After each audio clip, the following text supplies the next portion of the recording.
también las estrellas y las puso Dios en la expansión de los cielos para alumbrar sobre la tierra, y para señorear en el día y la noche y para separar la luz de las tinieblas.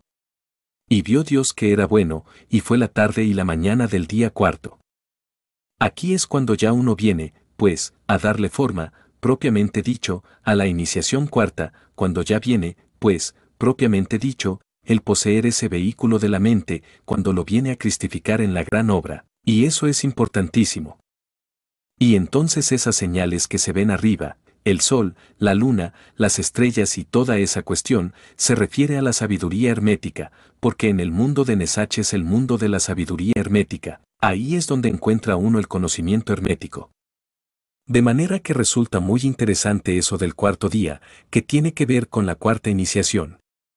Continuando, veremos lo siguiente: luego dijo Dios, produzcan las aguas seres vivientes, y aves que vuelen sobre la tierra, en la abierta expansión de los cielos. Y creó Dios los grandes monstruos marinos y todo ser viviente que se mueve, que las aguas produjeron según su género, y toda ave alada según su especie, y vio Dios que era bueno. Y Dios los bendijo diciendo: fructificad y multiplicaos, y llenad las aguas de los mares, y multiplíquense las aves en la tierra. Y fue la tarde y la mañana del día quinto. Bien se sabe que en la quinta iniciación, que corresponde al mundo causal, tiene uno que hacerse amo de los elementos, aprender a manejar todo aquello que tenga vida, hacerse señor del fuego, de los aires, de las aguas y de la tierra, aprender a manejar los poderes de la naturaleza, pero eso solamente es posible trabajando uno sobre sí mismo. Por eso decía que antes de intentar manejar los elementos de la naturaleza, los elementales del fuego, del aire, del agua, de la tierra, tiene uno que manejar los propios. Aprender a manejar los elementales atómicos del esperma, aprender a manejar los elementales atómicos del fuego sexual, aprender a manejar los silfos de la propia mente. Los silfos atómicos de la mente, o sea, hacerse amo de su propia mente, y aprender a manejar también los gnomos atómicos que forman la carne y los huesos, hacerse amo de los elementales atómicos dentro de sí mismo. Solo quien se hace amo de su propio cuerpo puede hacerse amo de la naturaleza. No podría uno llegar a manejar los elementales del universo si no ha manejado sus propios elementales atómicos, los de su cuerpo. Todo eso se aprende en el quinto día de la creación. Luego dijo Dios: produzca la tierra seres vivientes según su género, bestias y serpientes y animales de la tierra según su especie. Y fue así, e hizo Dios animales de la tierra según su género, y ganado según su género, y todo animal que se arrastra sobre la tierra según su especie, y vio Dios que era bueno. Entonces dijo Dios: hagamos al hombre a nuestra imagen, conforme a nuestra semejanza, y señoree en los peces del mar, en las aves de los cielos, en las bestias, en toda la tierra y en todo animal que se arrastra sobre la tierra. Y creó Dios al hombre a su imagen, a imagen de Dios lo creó, varón y hembra los creó. Es muy importante eso, ¿no? Indudablemente, que es bastante importante. Y los bendijo Dios y les dijo: fructificad y multiplicaos, llenad la tierra y sojuzgadla, y señoread en los peces del mar, en las aves de los cielos y en todas las bestias que se mueven sobre la tierra. Y dijo Dios: y he aquí que os he dado toda planta que da semilla, que está sobre toda la tierra, y todo árbol en que hay fruto y que da semilla, os serán para comer, y a toda bestia de la tierra, y a todas las aves de los cielos, y a todo lo que se arrastra sobre la tierra, en que hay vida, toda planta verde le será para comer, y fue así. Y vio Dios todo lo que había hecho, y he aquí que era bueno en gran manera, y fue la tarde y la mañana del día sexto. De manera que Dios, varón y hembra los creó. Pero, ¿cuándo es que se pasa, verdaderamente, a ser varón y hembra?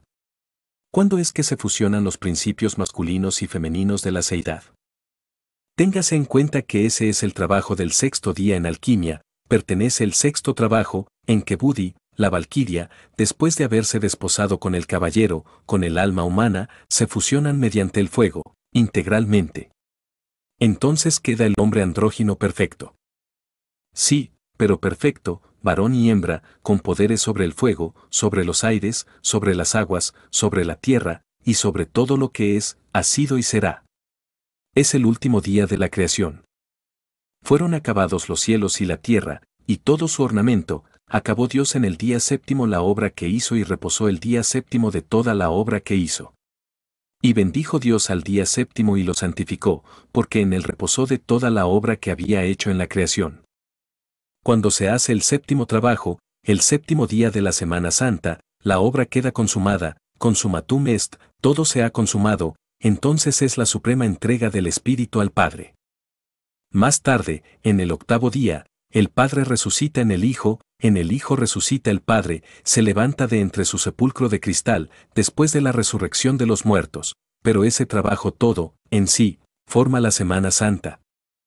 Hemos mirado esto desde el ángulo del Génesis, porque con las mismas leyes que el Logos, unidad múltiple perfecta, usó para crear este sistema solar, esas mismas tiene que usar el alquimista para crear su universo interior, para llegar a tener realidad, para crear el universo propio, son las mismas leyes.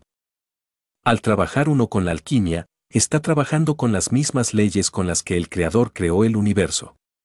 Aún más, está ampliando la obra del Creador, porque la obra del Creador queda ampliada cuando nace un nuevo maestro. De manera pues, que se consuma la obra y se llega así a lo que se quiere, el Creador, el Logos, quiere, en última instancia, que de todo eso resulten los adeptos autorrealizados, los hombres resurrectos, los dioses. Esa es la consumación de su obra.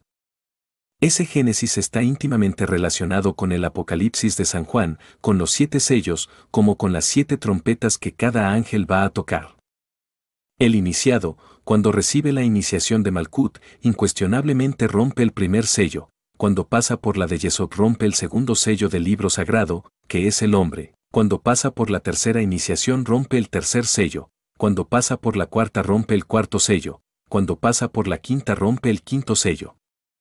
Cuando pasa por la sexta rompe el sexto sello y se ha consumado la obra, porque el séptimo es de descanso, de oración, de meditación, de súplica, como se ve ahí, en el Apocalipsis de San Juan. Es claro que al romperse el séptimo sello, la obra está ya, de hecho, consumada, el octavo día es siempre para resucitar. Uno tiene que vivir el Génesis en lo individual o en lo colectivo. Lo vive en lo colectivo con la creación del universo, como partícula divina que viene a esta creación. Ahora, el Apocalipsis, uno tiene que vivirlo individualmente o lo vive colectivamente. Colectivamente es el libro de la vida, el libro de la sabiduría, y a través de la historia se va rompiendo cada sello. Por estos tiempos está ya para romperse el último sello. Por lo menos el sexto sello, el penúltimo, es decir, la humanidad está viviendo el Apocalipsis colectivamente. Si el alquimista tiene que hacer oro, no solamente crear los cuerpos existenciales superiores del ser, sino que además tiene que convertir esos cuerpos en oro puro antes de puedan ser tragados por la serpiente, así también el Logos quiere una edad de oro. Y para poder tener el Logos una edad de oro tiene que hacer lo mismo que hace el alquimista en su laboratorio, arrancando sello por sello. Así el Logos tiene que hacerle vivir a la humanidad, en toda la naturaleza, hacerle vivir o ir arrancando cada sello. Ya claro, que cuando termina, cuando se rompe ya el sexto sello, la obra queda, prácticamente, terminada, ¿no? Viene la catástrofe final, y con la ruptura del séptimo sello ya no queda nada de todo lo que había. Por último viene la resurrección del Logos en todo lo creado, en toda la naturaleza, y es cuando es la nueva edad, la edad de oro. Pero tiene que hacer pasar todo esto por un apocalipsis tremendo y espantoso. De manera que, o vivimos el apocalipsis individualmente o nos toca vivirlo colectivamente. Mejor, vivirlo individualmente, que nos da el triunfo, fijamos el oro en nosotros mismos, logramos, nosotros, conseguir, pues, el vellocino de oro de los antiguos. O nos lo toca vivir colectivamente, con el gran apocalipsis mundial para los mundos infiernos, a pasar por la muerte segunda para tener derecho, más tarde, de vivir en la edad de oro como esencias puras en nuevos organismos, claro, sin autorrealización. Simples elementales, para una nueva edad de oro. Así pues, de todas maneras tenemos que vivir el gran libro y romper sus sellos. La Semana Santa, si se llama santa es por eso, porque es la semana en la que tiene uno que vivir el drama cósmico y cada día de esos equivale a largos periodos de trabajo. Pero, al fin y al cabo, la gran obra se resume siempre, simbólicamente, en el libro de Job, en los 8 años de Job, son el sumum o el extracto en sí, pero en su conjunto, la gran obra, pues, Aunque se resuma en 8 días, en 8 años totalmente, junto con la resurrección y todo, es decir, en la Semana Santa puede durar muchos años, ¿no? En todo caso, cada cual tiene que vivir su Semana Santa, ¿no es cierto? El Hijo del Hombre vive la suya. Cuando el Hijo del Hombre nace en el pesebre, él debe vivir su Semana Santa, hacer todo el trabajo en su Semana Santa. Al pueblo no se le puede explicar todo esto, porque el pueblo no entiende. Al pueblo se le da la corteza, la cáscara de la enseñanza, pero a los iniciados se les enseña la carne de la doctrina, se les da a comer la doctrina. Estudiante. ¿La visita a las 7 iglesias se refiere a nuestros 7 chakras? Maestro. Pues, claro está que sí.